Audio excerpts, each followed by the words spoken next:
Now, there's been a new government, a new budget. After 14 years, we've got a Labour government that's come in with some radical budget changes that have come into effect. Now, we've had the experts at Gravita that have analysed this, and then they've actually put together a presentation where they ran through some of the pitfalls, some of the places where you guys can take advantage from. Now, this presentation was so amazing that we thought we'll have to bring this to you. So we had Thomas Adcock and his team, who's a senior partner at Gravita, run through this. Now, before we begin, hit that subscribe button, like button. We'll be back each and every week with new content. Comment Gravita and we'll potentially send you an invite to one of our next events. Well, thank you and welcome everybody. My name's Tom, you're going to hear a lot from me, lucky you. So who are we? It's a good place to start, actually, to be fair. So we are 450 odd people stretched across most of this office in London, but also in Essex and Ilford. Some of our friends from the Essex office are here. And we recently acquired a business in Oxford as well called Critchley's that some may know of. We, about 40 partners, 45 partners, give or take. I'm one of them, and I'm joined here by a few of the others who are floating around mostly at the back because they're all school kids and that's where they like spending their time. So what do we do?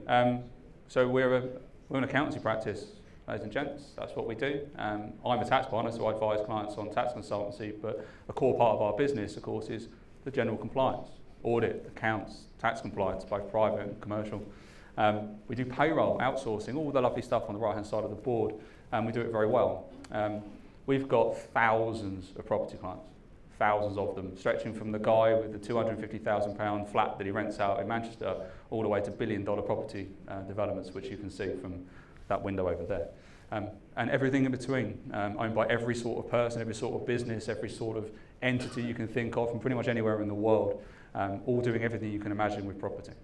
So we are quite well versed in the world of property.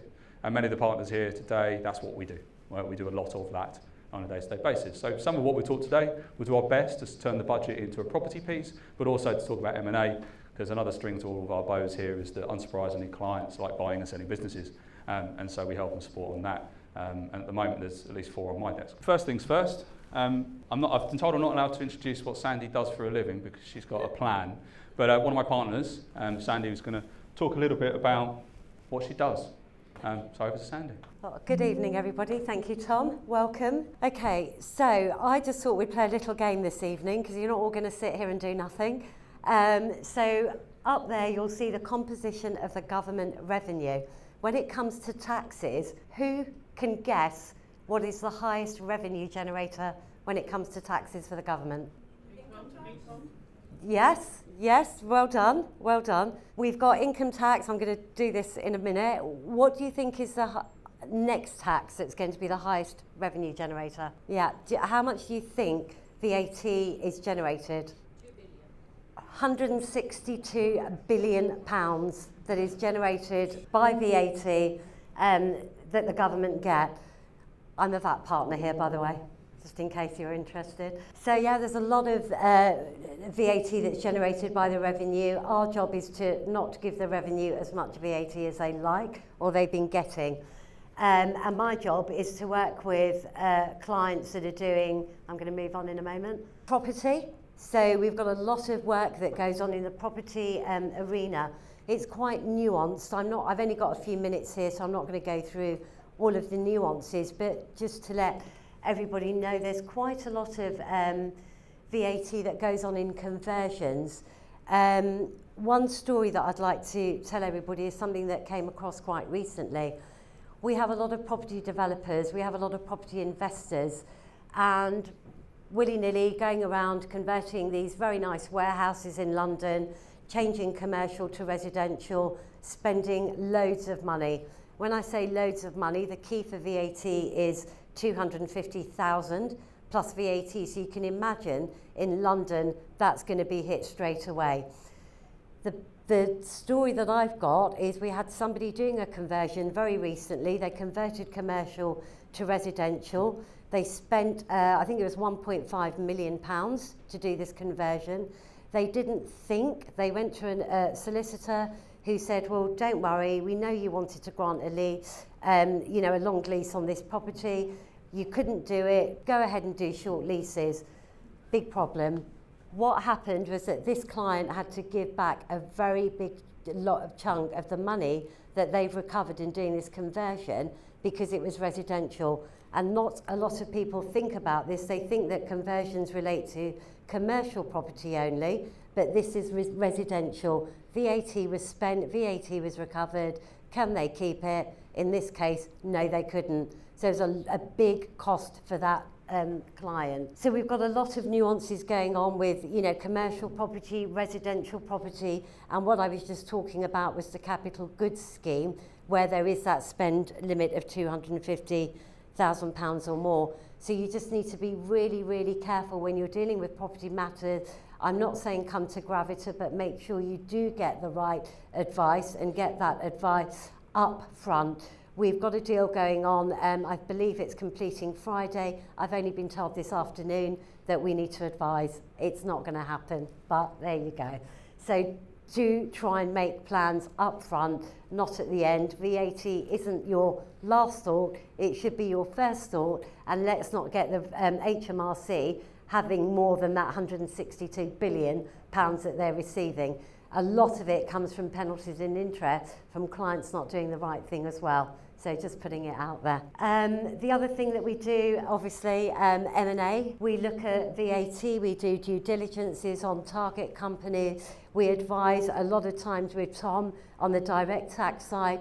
Are you looking at doing a share acquisition? Are you doing an asset acquisition? What is the best structure to use and the best way to do this that's going to give you the efficiencies that you're looking for? So depending on what's going on, we would advise from both indirect and direct tax perspective. We look at going concern. So, when you're looking at acquiring a company, is it a going concern? Can we get away and not account for VAT on that transaction? That would be magnificent because that will lower the stamp duty rate at the end of it. So there's quite a lot of things that we can do within the property arena, within the M&A arena, and as it says on the slide there, if you've got any questions, drop me a line. Right, so I'm a tax partner here at Gravita. I'm one of a few of us. I've been fortunate enough to work with some fantastic people and continue to do so. I was pulled out of HMRC because I was once upon a time a tax inspector by a guy called Robert Mars, who in my world is the legend. And I got the privilege of working with him for the best part of 2 decades. I mention this because he had one rule in tax. You need to know most of it, not just one little bit. I take exception to that these days because I've worked with Sandy for the last 5 years and she's absolutely spectacular. I thought I knew that and then I met Sandy. But it is. So I advise clients from all over the world on how to navigate the UK tax system. Sounds grand, it isn't really. It's just trying to take complicated things that people don't come across every day and making sense of them for them. That's what I do, and that's what we do as a tax team here at Gravita. Right, so a budget, that was fun.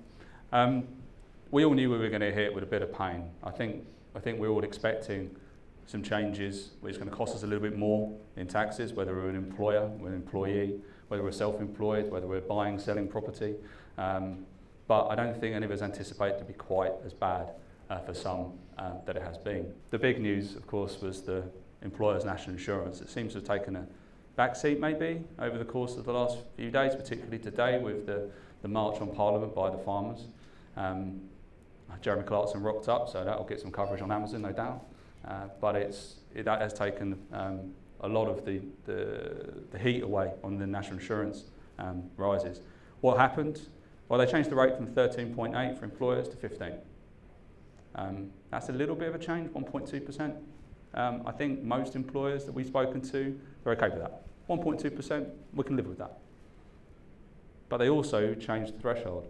They went from the threshold by which you pay employers' national insurance when you pay an employee. It used to be 9,100. They're dropping it to 5,000 from April. When you do the math, and I did it sitting in the room for this place, I sat there and went, oh, that's a big number. Because it is, all right? Doesn't matter how well you pay your people. If you've got a lot of them and you're paying them, that is the one that hurts the most, okay? It's really bad for those in hospitality. Any industry that employs people on national minimum wage or close to, right? National minimum wage just went up, good thing, right? I think we can all collectively agree that, good thing. But anybody who employs people in that industry, the national minimum wage has gone up, employers' national insurance has gone up, and the threshold by which they have to pay it has gone down. The cost is going to be dramatic. So Tesco's announced it's going to cost them $1 billion over the cycle, $1 billion. And that's going to go straight onto food bills. Of course it is, it's Tesco's, right? They're not there for the public good, they're a business. So they're going to pass that on to their customers. Inflation, lovely. We then add to that the flavour of Labour's reforms on labour, which is going to make it much harder to recruit younger people or people who may or may not be with you for a very long time because you can't get rid of them under Labour's new plans in the same way that you otherwise would. And for a young person coming into the working world, that's really bad, right? You want an employer to take a chance on you. None of us would be doing what we're doing today if someone hadn't taken a chance on us once upon a time. And it's less likely to happen now, in my view. So your hospitality sector is going to get hit. Anyone with lower paid employees is going to get hit. And there's a lot of noise about that in the background. If you read the type of press I read, because I'm boring and dull and I read this stuff, there's lobbying going on like every day to try and get this changed for certain industries or certain types of people because it is going to affect a lot. I quite like working around here because there's really nice bars and restaurants and what have you. And how many of them are going to survive as a result of this? Or how much money is it going to cost me to go to them? I guess it's more my problem. So that was employers' national insurance. The bit of planning for people to do on M&A particularly is make sure that any target acquisition that you're doing into, they've done the budgeting properly. I was working with a guy, him and his business partner are buying a franchise, right? A restaurant franchise. They're buying it in north of England. The turnover of the business is about 100 million. So it's a decent sized franchise. I always think when someone says franchise, they mean one McDonald's restaurant, but they don't, do they? They always mean multiple, okay? So the wage bill was about 25 mil, give or take, roughly. And he said, I've got lack of confidence really in the seller's accountant. I said, how come? He said, well, take the NI rise. So they've calculated the difference at £300,000. He's like, I can wear that in my margin, that's fine. £300,000, you sure? So yeah, that's what they've said. I said, well, that's 1.2% times 25 million, that makes sense, I get that. But where's the threshold drop? Where's the national minimum wage increase? Where's that gone? He's like, yeah, that's a very good point. So we're looking at that with him. And his accountants, by the way, are EY, the seller's accountant. So not everybody is thinking quite as clearly as they should be sometimes about these things. The big boys make mistakes too, shall we say. But it does lead on to that position, doesn't it? So what are you going to do if you're in M&A and you're looking at buy side? Are we really budgeting for these things correctly? Are we factoring in these potential changes which could be significant? What are we doing in industries outside hospitality? Is technology going to be the key that changes things? Can we invest more in technology? Can we invest more in people outside of the UK? We only pay employers national insurance here in the UK on UK employees, right? So if you employ someone in Spain, in Poland, in Azerbaijan, wherever, you don't pay UK social security costs. You might pay them somewhere else. So you have to bear in mind that when you're employing people overseas, they've got other taxes you have to think about, right? So it's not just a quick fix, strategic change. We have a huge number of people who work with us in India. We've been doing it for, I was talking to one of my team earlier today, over 25 years now. Works really well because they're part of our team, they're part of our business, they're part of who we are and what we do and how we do it, right? But you can't just outsource these things and expect it works, right? It's an important thing to think about. Moreover, things like permanent establishment risk, where profits are actually taxed, where the intellectual property rights rest when you do these things, all really important, particularly in the M&A space. Less so in property, obviously, property is where property is, but in the M&A space, outside of property, really important things. The other thing to think about is, do you really need all these people, and can you put them on, contracts? The argument of status. Are you an employee, are you not an employee? Risky. HMRC, very, very mindful of this trick. Right? It's been rife all over the industry for years and years and years, to the extent that there's plenty of laws. IR35, some of you may come across, particularly those in the property world. I see a lot of nodding heads. That is obviously a thing. Off-payroll working, that's friend, that you have to comply with in certain situations. And then, of course, if you get it wrong, you get stung. So it's important to use employer status indicator test, which is the thing on. Nope. So He's trying to sell his business for about 20 million quid, and things have gone a bit awry today, so I better speak to him in a little bit. Right, so we have status indicators. So what you're doing is you're trying to offload the employer's NIC's liability, turning it into a contractual relationship, but bear in mind the risks associated with that. So there are some planning things you can do. As a business, it's not all doom and gloom. There are things it can do, but you have to think ahead. It comes in April next year, if it comes in at all, and make sure you're ready for it. Capital gains tax. This is sort of the thing that everyone was really panicking about, wasn't it? Like prior to the budget, lots of deals, people trying to sell, right? Be it property, be it businesses. We were crashing deals through up until the day before to try and lock in the lower rates. My God, it's going to go up to 45%. It isn't going to go up to 45%. And I was right, it didn't. It went up to 24. I don't know why they picked 24, I never why they pick anything, but they picked 24%. It just so happens that it matches, of course, with the residential property tax rates, which the government inexplicably, the last one that is, dropped it from 28 to 24 at the last budget. Don't know why, they didn't explain, they just did it. Governments don't need to, it turns out. So there you go. Is it good news, is it bad news? It's probably better news than we all thought it would be. Those of us in the industry have these conversations every day. I think it was kind of palatable for most people. What is less palatable is business asset disposal relief and the changes. For those of you who don't know, business asset disposal relief used to be called something simpler. It used to be called entrepreneurs relief, or ER, right? So for the sake of this conversation, we're going to call it ER because it's silly calling it the other thing. ER, right, applies when you sell a trading business, okay? You pay 10%, not 24, on the first £1 million of lifetime gains. So if you do it once, instead of 2 million, you pay 10% on the first million, and now 24% on the second, okay? All right? The limit stays, £1 million. Used to be 10 back in the day. But the rate's going up. And it's going up 14% from April, and then it go up to something else, 16% perhaps, and then 18% thereafter. Not exactly an attractive rate for capital gains tax for entrepreneurs. Most entrepreneurs who build businesses, right, it's their pension. They sell it, and they make a little bit of money, they pay a little bit of tax, but the rest of it's their nest egg to live on. So in M&A world, when you're on buy side, more difficult conversations over pricing, I suspect, because they're looking at net. Everyone looks at the bottom right-hand corner of their payslip, forget everything else, bottom right-hand corner, right? So that's an important consideration. There's also been a swing, particularly in the private equity space, and I'll talk a little bit more about that in a minute, just remind myself, towards different structures in order to not pay capital gains tax at all. We'll just touch on that a little bit at the end. So that's capital gains tax. Not a massive surprise it did something, really. BADR stayed in. EOTs, Employee Ownership Trust, stayed. I don't know if anybody's familiar with those. Very common in the sort of trading company space and succession planning. It's quite an important thing.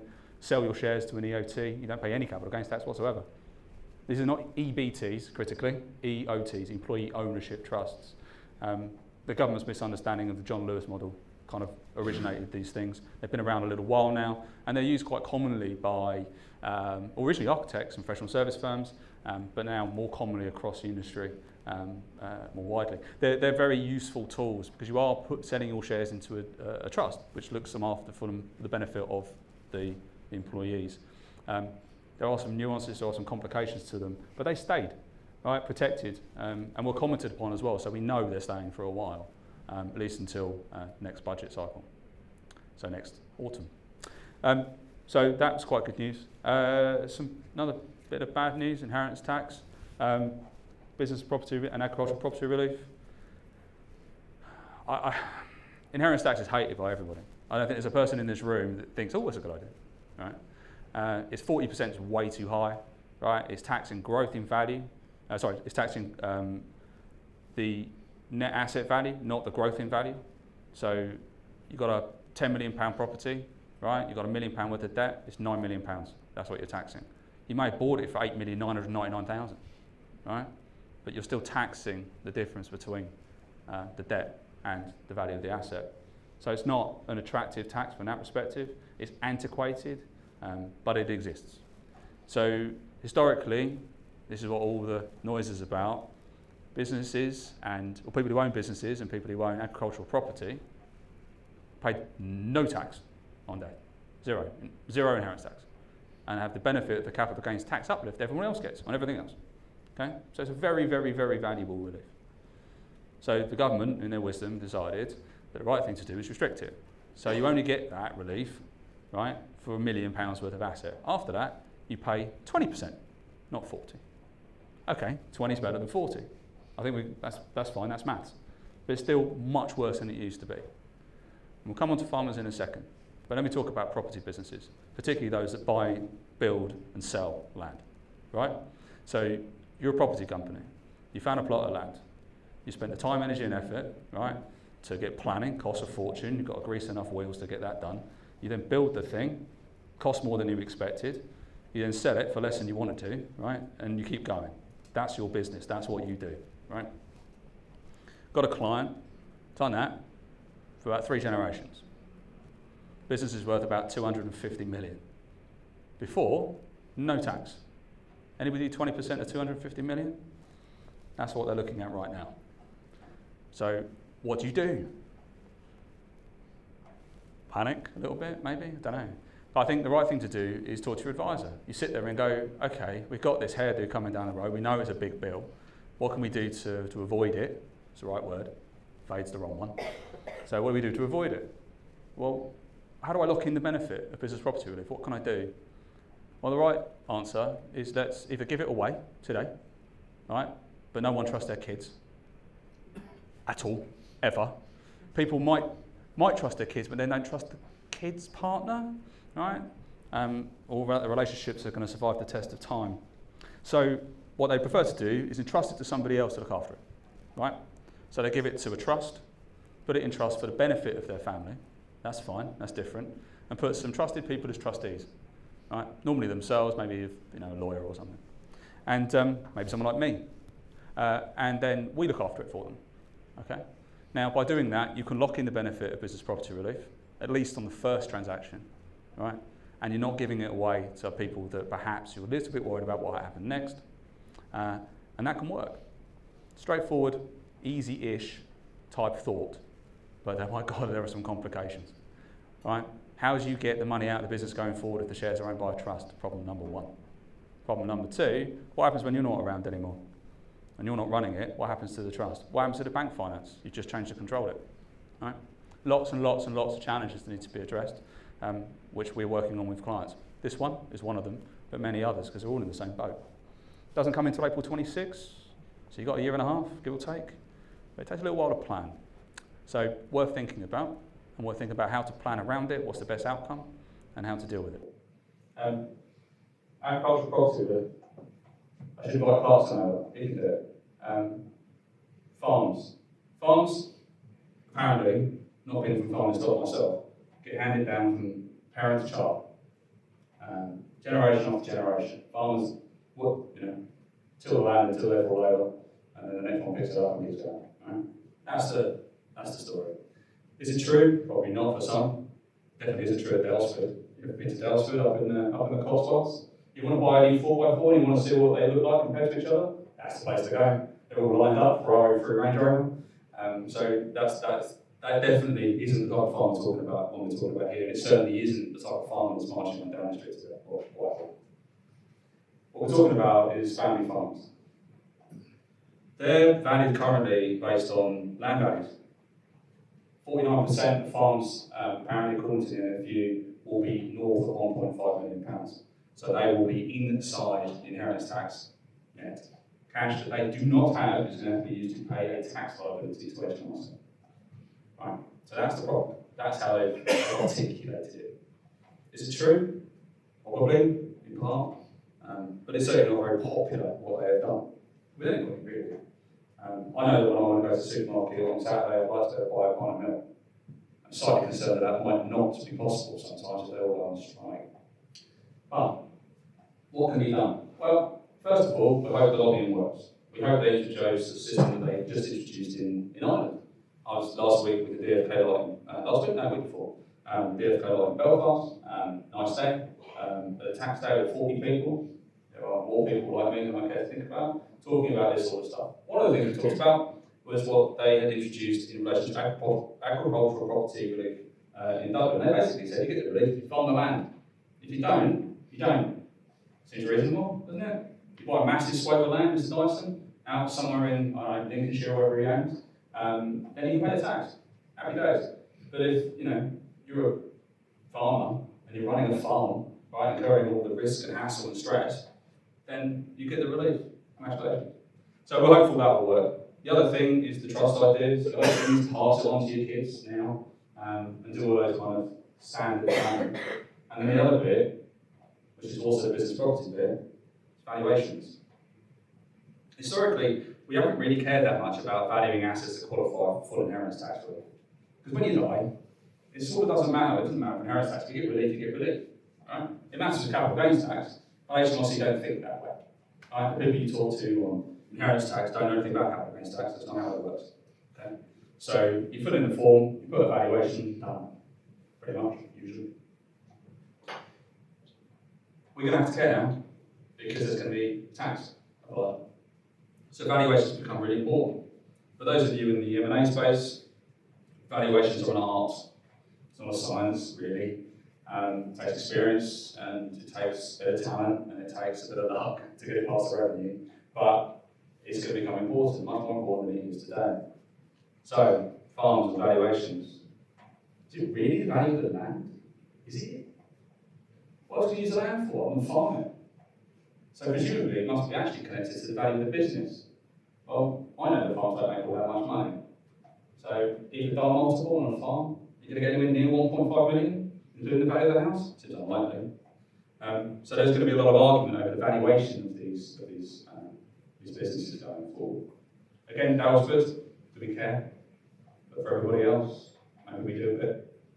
So that's inheritance tax. Carried interest. I suspect there aren't many, if any, private equity people in the room. If you are, you will be familiar with this concept. If you are not, then you don't need to listen to the next minute or two. Carried interest is a relief, effectively, given to people involved in private equity, mostly. What they do is they get paid a nice salary, plus they get an opportunity to co-invest effectively into the underlying infrastructure asset that they are acquiring on behalf of their shareholders. That carry, when it pays out, is taxed at 20%, as standard today. It's in line, broadly speaking, with the rest of the world, because we want to attract this type of person to spend this type of money and invest in businesses and other infrastructure property assets. The government, in their wisdom, have changed this rule. It's gone up, it's now 32%, with a 70-something percent, 2.5% relief against income tax. That's how it's working. Carried interest guys and girls seem very pleased. Most of the rest of the world doesn't care, but it is something that turns me on to the next bit, which is restructuring. So part of the issue with capital gains tax is that you pay it if you're the person who receives the gain. It is possible to structure things in such a way you don't need the money to do it in such a way whereby you own your interest through a corporate structure and use that corporate structure to shelter the gain under what's called substantial shareholding exemption, SSE. SSE has been around forever. It is an automatic exclusion for tax. So if you remember when Vodafone sold their shares in Verizon, the other way around for however many billions and billions of dollars, they paid no tax whatsoever on that gain. None. Because of SSE. And it applies in every other walk of tax planning for corporates. So a company owns a trading company, sells the shares in a trading company, as long as certain conditions are met, no tax. Yes, the money's locked up in the company, but if what you want to do is reinvest it, you can. So worth thinking about. Just restructuring. Is it easy to restructure into that position? Can be. Depends on how you structure it today. But worth talking to your accountant about it, get a feel for what's possible for you, and take it from there. So the winners, basically companies and commercial property, they didn't get touched. Resi got hit again with more SDLT, shock. But it's odd how the government designed this. I know this is going live, I'm probably going to get told what I'm about to say, but I'm going to say it anyway. It feels very much to me that somebody in government said we've got to raise X. So the bottom right corner of their payslip said X. They had a load of policies that people came up with in a room over the course of a couple of weeks. They scored them, i.e. they gave them how much tax they were going to rake in. They ignored what the policies said. Well, that number plus that number plus that number equals that number. What are those policies? Let's do that. That's how this felt. There's no cohesion to the budget. We're about growth. Oh yeah? Employers' national insurance? Really? So that was just my general thought about the budget. Just say, I know it's warm, I'm really sorry. I'll speed up. I don't know what's going on in the air conditioning. Right, FHLs. Just to remind everybody, FHLs are dead, April 25, right? So for those of you who have them, those of you involved with them, they're gone. What are the negatives? There's no business asset exposure relief, or ER, as we called it earlier. That's gone. The rate of tax, 24%. Right? And there's no rollover relief. For those of you involved in it, you used to be able to sell it, roll it into a new asset, and not pay capital gains tax. Don't you do that? But you can. But not anymore, from April 25. You might be able to lock them in because you've got a 3-year window post sale in order to lock in some of these reliefs. So if you're planning on doing something, do it now. Income tax, or into the mortgage interest restriction rules, absolutely brutal from a cash flow perspective. If you're a higher or additional rate taxpayer, you only get 20% income tax relief on the interest that you're expensing. If you haven't done the modelling yet, you've got FHLs, do it quickly. We can help you if you need it, but it's important, it's cash flow, right? It's not about tax necessarily, it's about the damage this does to your cash flow, okay? No future capital allowances, you get just costs of replacing certain domestic items, but you do get to use the pool going forward for those of you who have those things. Pension contributions, I didn't mention pensions under inheritance tax, I forgot. That was fun. Pensions now inside the scope of inheritance tax for everybody.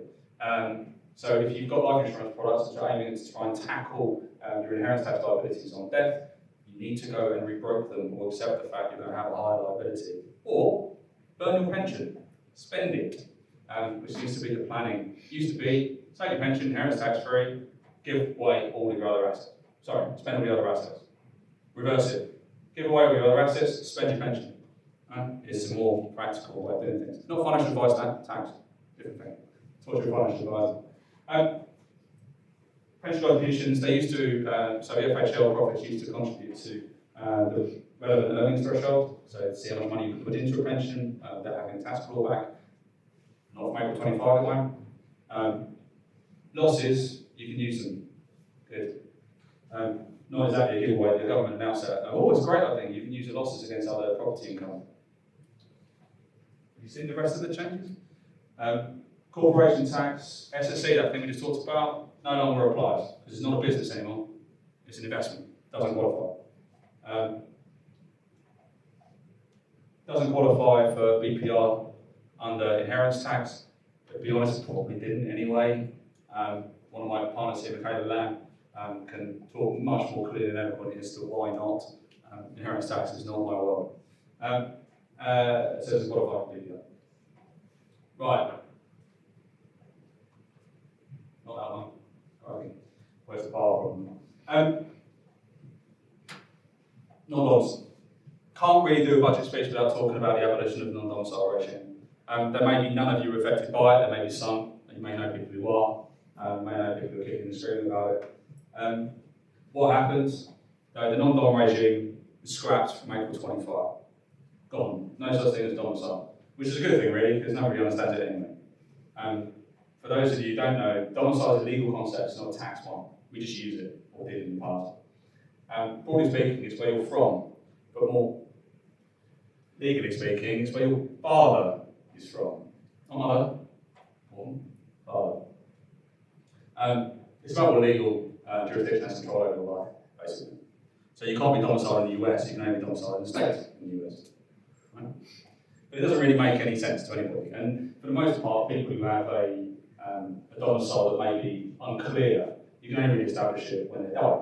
Because part of it is about where you're going to end up, right? Not about where you are. You can be non-dom and live in the UK for 60 years. No problem. That's easy. You just have to make sure you die where you came from. Not like we need to plan. I mean, we have clients, we advise them to buy burial plots, right? In different countries. How crazy is that? To try and prove they're non-dom. Anyway, so what used to be the case is that as a non-dom, you could just protect all your overseas income and gains from UK tax as long as you never used it here. It's called a remittance basis, right? Fairly standard stuff. But also, and the big one, and the one that's really annoying people, is that all of your overseas assets are also outside the scope of UK inheritance tax, right? So when your Rishi Sunak's wife, I can't quite remember, that was her game. It was trying to keep all of her overseas assets outside the scope of UK inheritance tax, not income. It's assets. So What have I done? I got rid of it and replaced it with a residence-based regime.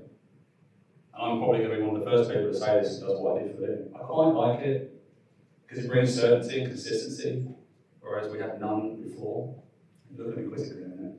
But let me explain why I like it. It is bad news for some people, and we'll come on to the bad news in a minute. But it was good news for us. Right? So people who've come here recently, right, in the first 4 years of tax residence from April 25, they can make as much money as they like overseas, income, capital gains, and they will never pay UK income tax or capital gains tax on that money. So for globally mobile employees, right, this is quite a nice little thing. For those who are trying to attract talent into the UK, it's quite a nice little thing. It's quite good news. For those who have been here longer than 4 years, so most non-doms, they are able, from April 25, to bring in their non-UK income and gains that has previously not been remitted into the UK at a rate of tax just 12%. Not 45 or 24, 12. They can do that for 2 years, and after that, it goes up 15%. 3 years of being able to bring in as much money as you want, right? Pay a little bit of tax on it, much less than I'm paying, much less than everybody in this room is paying, I suspect. At a very low rate. So that's quite good news, I would say. The other good news is people like me. At the moment, I'm domiciled in the UK. Actually, I would say I'm domiciled in Essex, but Essex is in the country. So if I go and live in Papua New Guinea, right, I will still be subject to UK inheritance tax forever, unless I can prove to HMRC that I am domiciled in Papua New Guinea. I couldn't point it out on a map right now, so I have no idea. I don't know where that place is, but it's very difficult to do. Okay? Under the new rules, if I leave the UK and become tax resident anywhere else, as long as I'm not tax resident here, for 10 years, I'm gone for UK inheritance tax purposes, except for UK assets. Right? So expats, everyone who flees the UK because of the lovely weather and goes and lives in Spain or Portugal or wherever else in the world, they are now going to be outside the scope of UK inheritance tax on non-UK assets once they've been outside the UK for more than 10 years. Another win. So that's 3, that's pretty decent. A bit of tax legislation, that doesn't often happen. There are, of course, some losers. The big losers are the non-doms who don't want to pay UK inheritance tax on non-UK assets but still want to live here. Well, unfortunately, after you've been tax resident here for 10 years, you are going to. So all of your overseas assets are now outside the scope of UK inheritance tax, even if you shelter them behind an offshore trust, if that trust is a particular type of trust, which most of them are, because they're going to be called too. They are the big losers. Moreover, they're going to pay income tax and capital gains tax on worldwide income and gains as if they were here, like me. And even if they're in offshore trusts, again, if they're a particular type of trust.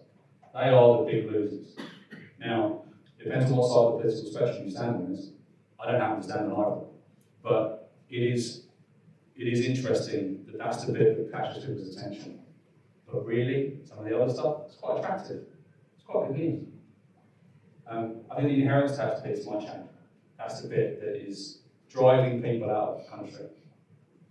260,000 Brits now live in Dubai. 500 and something thousand British people leave the UK each year for the last 2.5 years. It's a lot, isn't it? I'm sure tax isn't the main driver. We'll give it some. I had one guy, not Swiss bloke, minted, £500,000 in the bank, £500 million, right? Let's get his number right. We wouldn't believe he only had £500,000 at the bank, or we couldn't afford a plane just right. But he's standing there and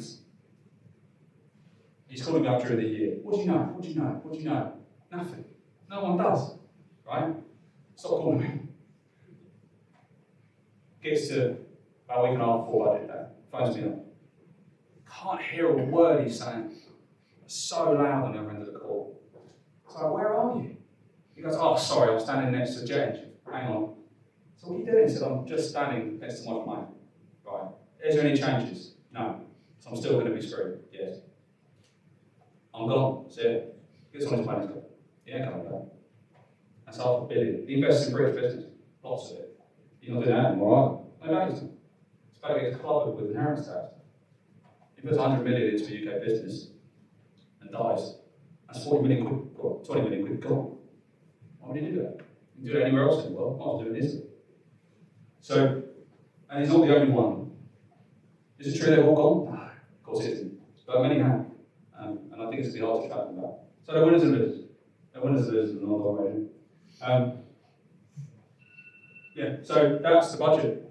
There are lots of other things that are within the budget, out in school fees, which I'm sure Sandy can talk about, which is personally a terrible idea. But is there any question? Or do we want to just get out of this room because it's hot as hell? Any questions at all? Any questions from my friends at the back? Well, thank you so much for coming along. I hope you found some of that at least interesting, informative, maybe some stuff that you've all heard before. It's been a little while since the budget, but a few takeaways. Just talk to your advisors. Right? Planning is better than burying your head in the sand. It's better to know than not know. And if you do know, there's always things you might be able to do to navigate your way around some of the negative impacts of these types of budgets. But also, remember, this is the first one. There are going to be others, and so bear that in mind. We'll see how that works out. Okay. Now guys, I know that was a lot of information, but a lot of valuable information that you guys can take advantage of. Now, if you're not already doing so, hit the bell icon, subscribe, like, leave a comment, and we're back each and every week with more content like this, and that will actually help you elevate your career through a property journey.